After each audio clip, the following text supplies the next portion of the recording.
تجلى لحبيبه المصطفى فأراه عجائب الملكوت وأشهده جمال ذاته في مقام الأنس والصفا وأطلعه على عوالم الجبروت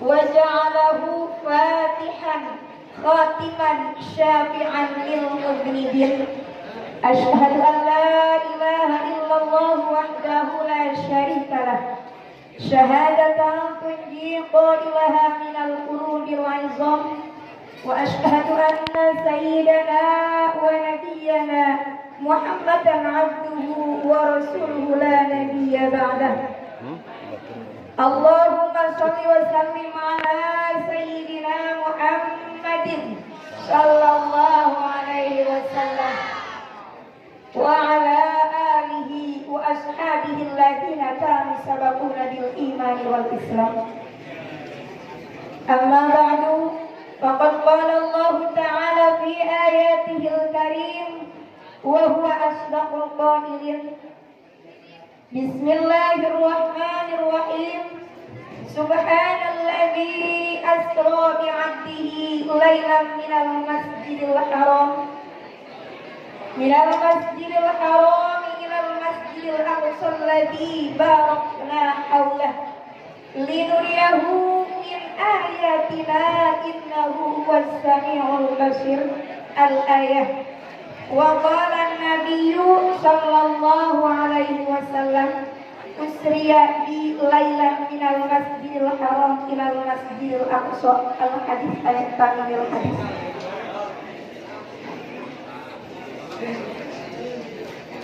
Yang terhormat para dewan guru, ada berapa jumlah guru di sekolah SMA negeri ini? 34. Tidak mungkin saya sebutkan satu persatunya. Akan habis waktu ini untuk mengabsen para guru. Yang alhamdulillah para guru ini sudah mendapatkan kemuliaan dari Allah Subhanahu wa taala. Amin. Yang mudah-mudahan selalu diistiqomahkan, diberi kesabaran dalam menghadapi para murid-murid ini. Amin ya Allah ya rabbal alamin. Salam hormat untuk adik ketua remaja masjid ini. Juga sama yang tidak bisa saya sebutkan satu persatunya, adik-adik murid SMA Negeri 1, baik pria maupun wanitanya. Yang tak lupa pula saya hormati suami saya tercinta yang ikut nampak hadir bersama kita.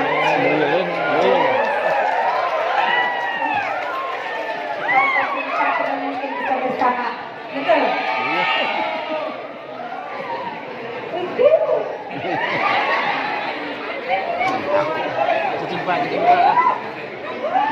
Hadratul Mukarram, pertama-tama marilah kita panjatkan puja yang menjadi penghias rasa zat Allah yang maha kawasa. Panjatkan puji ke zat yang maha suci, yakni Allah Rabbul Izzati. Salawat bertangkaikan salam semoga terlimpah curahkan kepada baginda alam, yakni Habibul Karim Muhammad sallallahu alaihi wasallam. Salawat beserta salam semoga terlimpah curahkan kepada ahli keluarganya, para sahabatnya, juga kita selaku umatnya yang menantikan akan syafaatnya nanti di yaumil qiyamah. Amin ya Allah ya rabbal alamin. Amin. Para guru, para adik-adik sekalian, tiada lain dan tiada bukan kumpulnya kita di tempat yang mulia ini, yaitu untuk menambah kuota ilmu yang bertema apa itu? Sudah di SMS kan dari minggu-minggu yang lalu, tapi saya tidak menghafalnya. Apa temanya? Meneladani jejak Rasulullah di tengah-tengah kemajuan teknologi. yang dikemas dengan Isra Mi'rajnya Rasulullah Sallallahu Alaihi Wasallam. Namun hadirin, Rasulullah tidak ujuk-ujuk. Apa ujuk-ujuk? Tidak tiba-tiba. Tidak tiba-tiba Rasulullah diisrokan, diangkat ke luhur langit. Tetapi Rasulullah sebelum diisrokan dan dimi'rajkan, Rasul mendapatkan ujian dulu. Rasul mendapatkan cobaan dulu. Layaknya anak-anak ini, anak-anak SMA ini tidak akan naik dari kelas 1 ke kelas 2. Namun anak-anak zaman sekarang kalau saya tanya kelas berapa sekolahnya, pasti dia bilang kelas 9, kelas 10 atau kelas 11. Dulu tetap kelas 1 SMA, kelas 2 SMA. Sekarang bilangnya begitu. Tidak tahu saya apa itu memang kata gaul atau itu memang gengsi bilang kelas 1. Apa itu? Tidak akan naik dari kelas 1 SMA ke kelas 2 SMA tanpa melalui ujian. Rasul pun begitu. Di dalam sepanjang dunia ini ada tahun yang istimewa, yang aneh-aneh dikatakannya. Yang pertama adalah tahun gajah, tahun kelahirannya Rasulullah Sallallahu Alaihi Wasallam. Yang kedua Amul Husni, tahun kesedihan. Di tahun itu Rasulullah mendapatkan kesedihan yang amat dalam. Rasul ditinggal sang istri tercinta, yaitu Siti Khadijah. Awas, jangan sampai tidak kenal sama istri Rasulullah tercinta. Istri Rasul satu-satunya yang tercinta adalah Siti Khadijah.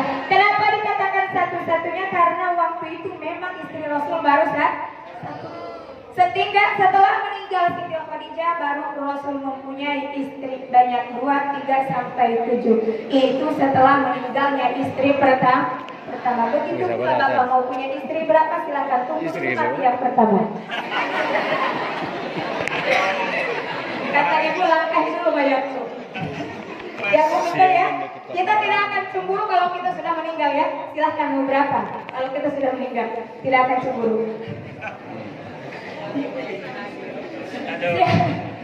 Siapa Siti Khadijah itu? Siti Khadijah adalah istri yang bisa membahagiakan Rasul, istri yang bisa menghibur Rasul.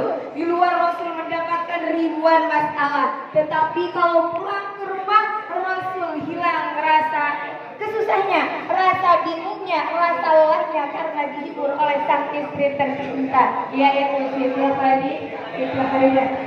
Anak muda ini semuanya insya Allah menjadi calon istri Siti Khadijah. Amin ya Allah ya Rabbal. Para laki ini ya, ini calon istri nih, calon istri Siti Khadijah. Semua.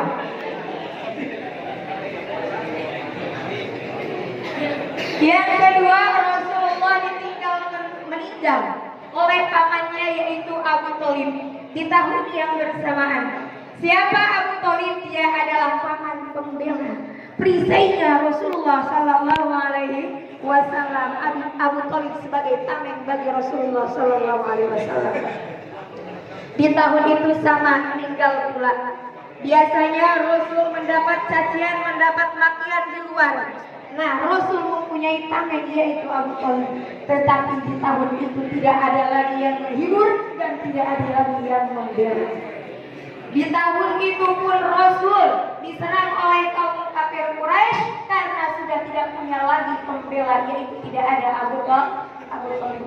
Rasul punya cita-cita, punya rencana untuk ziarah ke kota Taif karena ingin melanjutkan dakwahnya dan berharap besar Rasul di sana di kota Taif disambut dengan Tala'al Badru alaina oleh orang Taif. Karena di Taif masih ada kerabat Rasulullah yaitu Bani Kinanah yang menjadi pemimpin di Taif. Tapi apa harapan Rasul yang besar disambut dengan Tala'al Badru? Rasul berangkat dengan Zaid bin Haris, Siapa Zaid bin Haris? Yaitu sahabat Rasul yang menjadi putra angkatnya Rasulullah Sallallahu Alaihi Wasallam.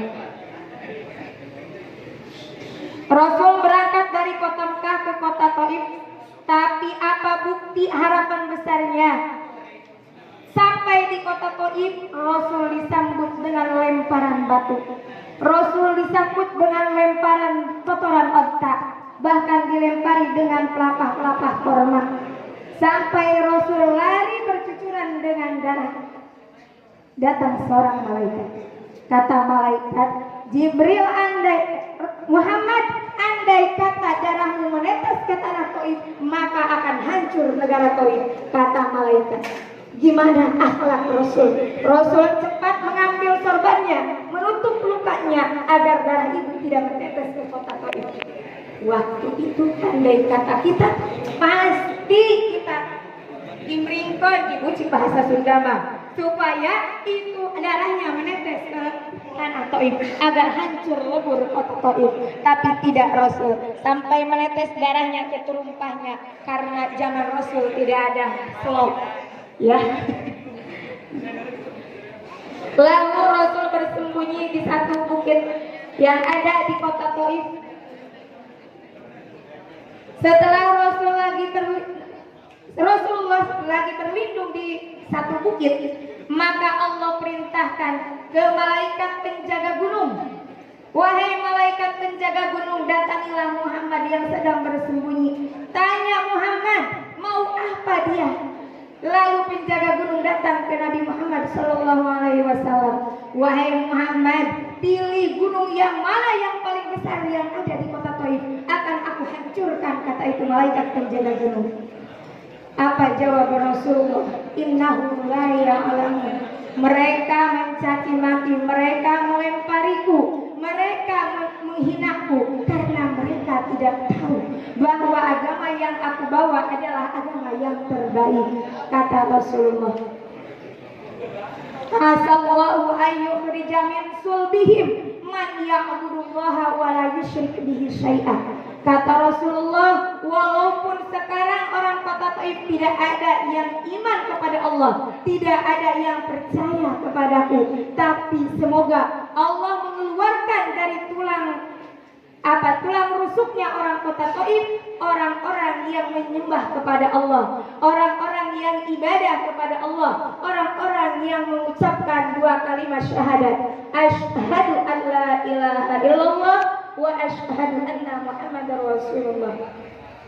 Maka dari itu sampai sekarang keberkahan dapat oleh orang Taif. 100% mayoritas orang kota Taif Islam semua. Itu berkah doa Rasulullah Sallallahu Alaihi Wasallam.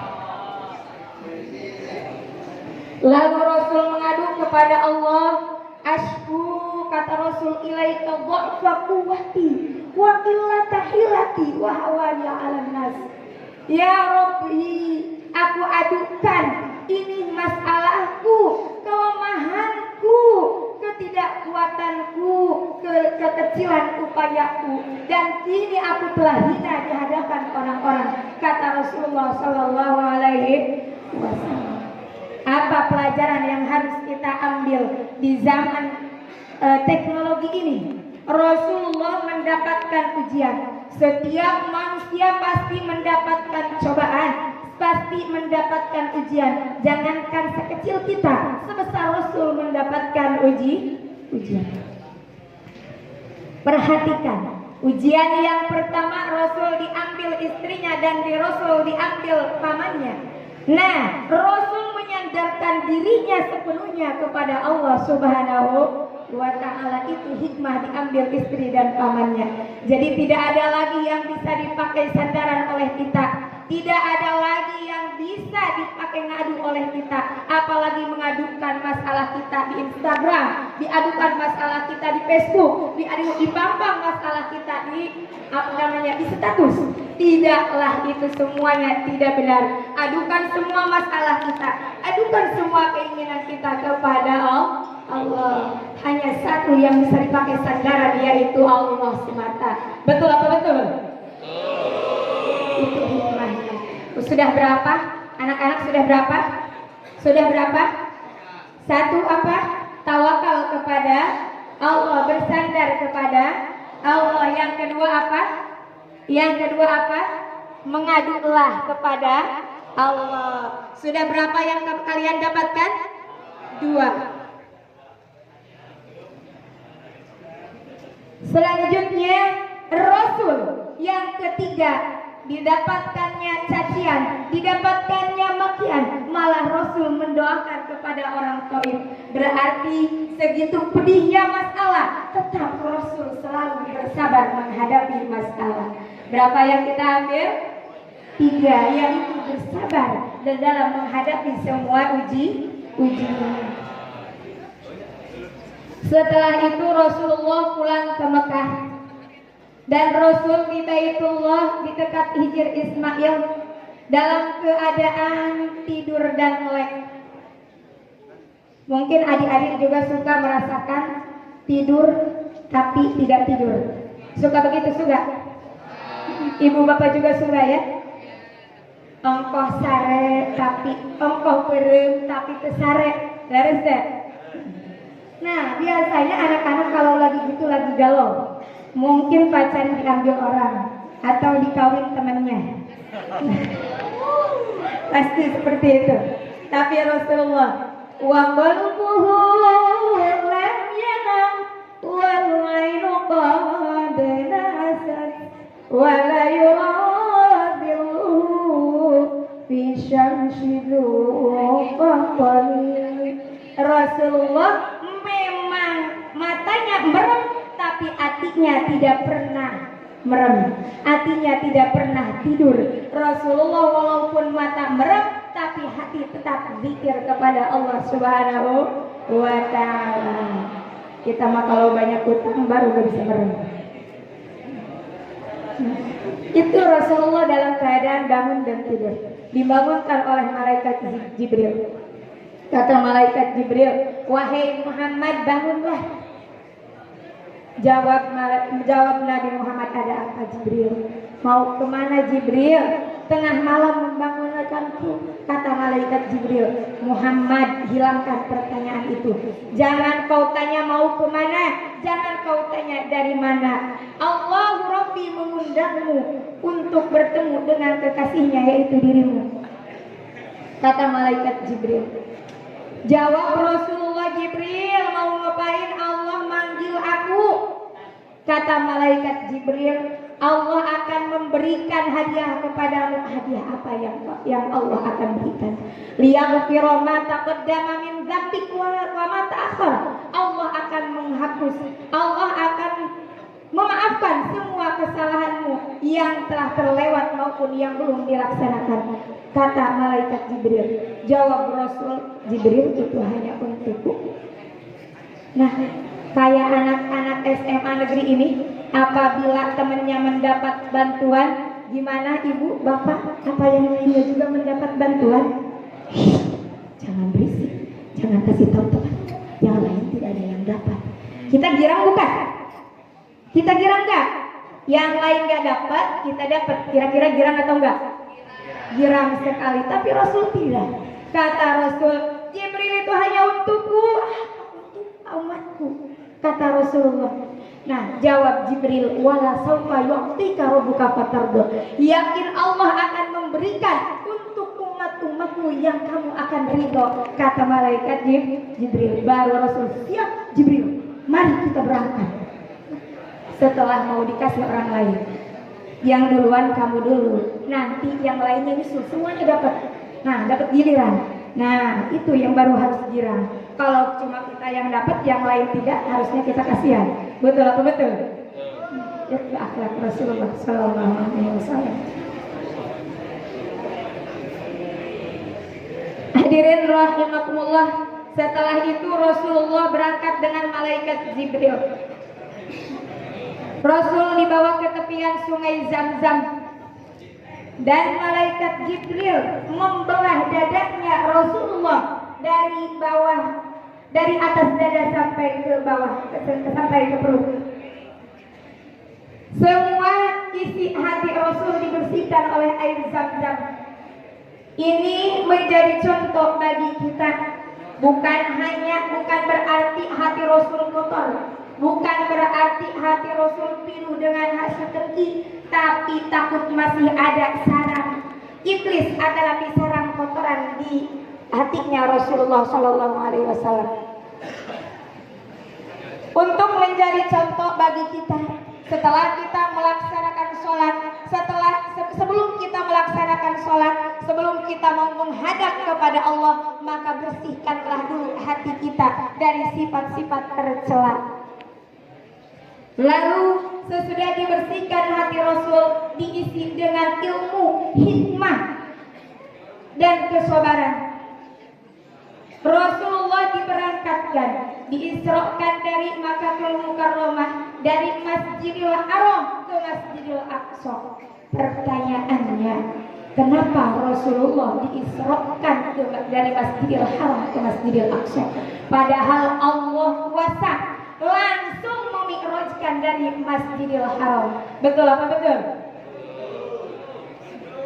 Jawaban di ayat di belakang, ayat selanjutnya, jawaban ayat di belakangnya yaitu linuriyahu min ayatina, untuk memperlihatkan sebagian keagungan Allah.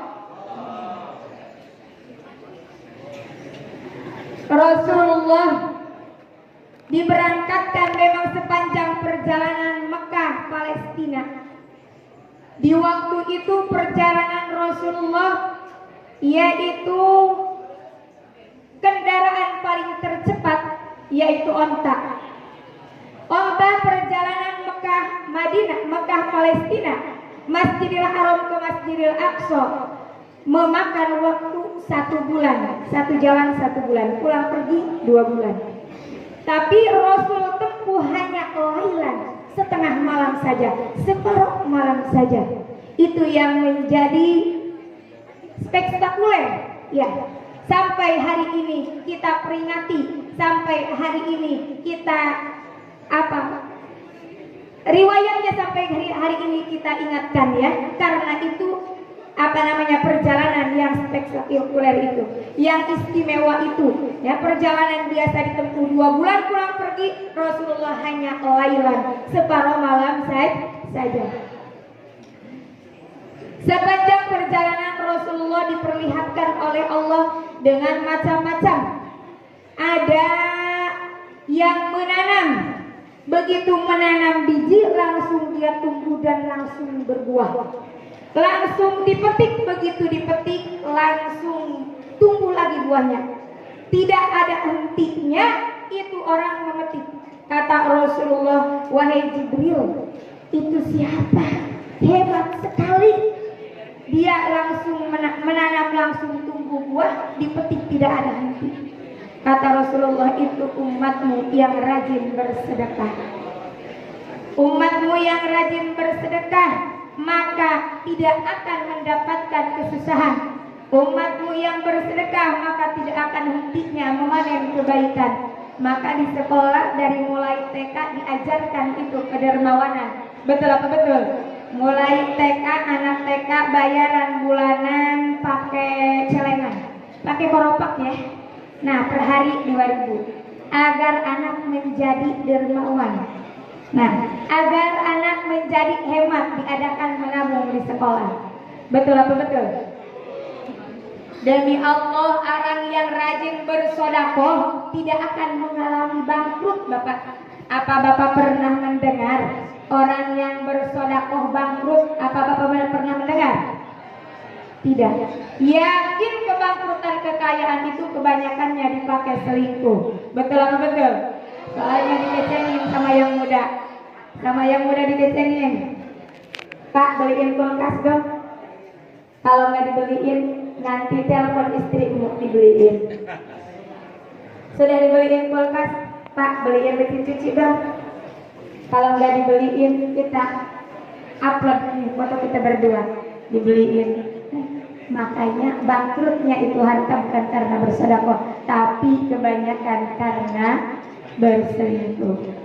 Soalnya harta dipakai maksiat, maka tidak akan berkah. Betul apa betul? Bahkan nih menjadi contoh bagi anak-anak muda. agar kalian bisa mempunyai cita-cita yang tinggi. Boleh kalian punya cita-cita menjadi apapun, silahkan. Tapi gantungkan keimanan kita kepada Allah. Kalau kita menjadi anak yang berakhlak, beriman kepada Allah, bertakwa kepada Allah, walaupun sekarang tadi dibilang ini zaman teknologi. Nah, teknologi ini hanya alat. Betul apa betul? Nah, alat tergantung kita mempergunakannya. Alat ini tergantung kita yang mempunyainya. Jadikanlah alat ini untuk bisa mendekatkan diri kita kepada Allah. Jangan dijadikan alat ini menjadikan kelalaian kita mendekati diri kepada Allah. Jangankan handphone adik-adik, satu pacul apabila salah menggunakan membahayakan diri kita. Betul apa betul? Kita tidak bisa memakainya itu pacul, bila pacul disimpan di bawah tanah, bukan kena ke tanah, malah kena ke kaki kita. Bahaya atau enggak? Selagi diangkat itu pacul, malah kena ke jidat kita. Apa buktinya? Noh jendol, betul. Itu karena kita tidak pandai menggunakan itu alat. Jangankan handphone yang banyak aplikasinya. Betul apa betul? Boleh kita menjadi apapun, boleh kita pinter intelektualnya, boleh kita pinter teknologinya, tapi kaitkan keimanan kita. Apabila kita mempunyai iman kepada Allah, maka semua urusan akan berjalan. Jangan sampai cita-cita kita, nikmat yang telah Allah berikan kepada kita, kita salah pergunakan. Kita mempunyai keinginan yang hebat, kita mempunyai cita-cita yang tinggi, hanya 35% cita-cita perjuangan kita ataupun usaha kita yang akan menjadikan kesuksesan kita. Tapi 70% yaitu akan menjadikan kesuksesan kita dengan cara mendekatkan diri kita kepada Allah Subhanahu wa ta'ala.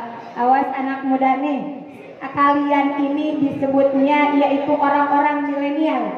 Nah, orang-orang yang hebat, masa muda ini masa yang gagah, masa yang kuat, ya, di mana tubuh masih kuat, yaitu masa banyak cerita dan penuh dengan cinta. Betul apa betul?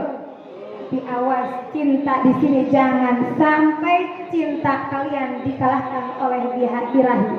Cita-cita kalian diumbar dengan hawa nafsu. Cita-cita kalian dibarengkan dengan ribuan maksiat. Nauzubillah min dzalik. Hadirin rahimakumullah. Waktu saya berapa menit ya? Tidak dibilang tadi.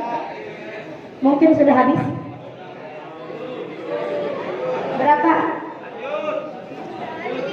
Habis ya waktu. Sekarang setengah 10. Berapa hebatnya anak-anak milenial ini? Tanggung 5 menit dulu ya. Minta waktu 5 menit. Saking hebatnya anak-anak milenial ini, Allah bahkan menyimpan atau menceritakan kisahnya di Al-Quran, yaitu kata Allah, nahnu naqussu alaikum. Allah akan menceritakan kepada kalian naba'ahum bilhaq. Siapa yang Allah ceritakan? Innahum fityatun amanu bi rabbihim. Orang-orang milenial yang hebat. Siapa orang-orang milenial yang hebat ini? Yaitu yang amanu bi rabbihim, orang yang iman kepada Allah Subhanahu wa ta'ala. Berarti yaitu kunci kesuksesan kita, mau jadi apapun kita, yaitu harus iman dulu nomor 1 kepada Allah Subhanahu wa ta'ala. Orang-orang yang hebat itu, orang-orang yang milenial itu yang diceritakan Allah, bukan hanya hebat instingnya saja, bukan hanya hebat teknologinya saja. Orang itu tidak punya teknologi waktu itu ya. Orang itu bukan hanya hebat intelektualnya saja, tapi hebatnya mereka saking ingin mengupdate imannya, mereka dikejar-kejar oleh kaum kafir Quraisy sampai masuk ke dalam gua. Tetapi dengan kehebatan mereka rela masuk ke dalam gua ratusan tahun, sehingga mereka diupdate oleh Allah keimanannya, bahkan diabadikan kisahnya sampai sekarang. Apabila iman sudah menempel di dalam dada kita, iman sudah merekat di hati kita, maka kata Allah, wazidnahum huda, Allah akan menambahkan petunjuk.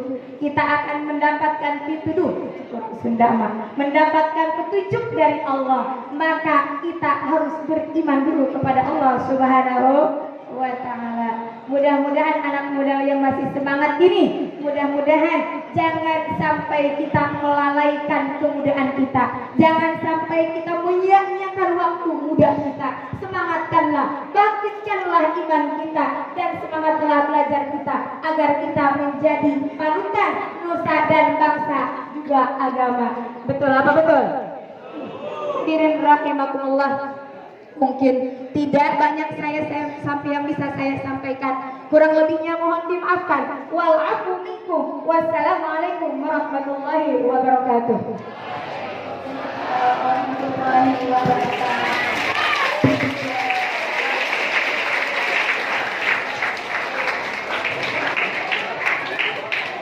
Syukran jazakallah khairan katsiran. Alhamdulillah hadirin sekalian, telah kita ikuti bersama maudhu'ah yang luar biasa menggugah jiwa kita. Semoga apa yang beliau sampaikan bisa bermanfaat bagi kita semua. Amin ya rabbal alamin. Acara yang selanjutnya yaitu pembacaan doa yang akan dipimpin oleh saudari Deti. Kepadanya kami persilakan.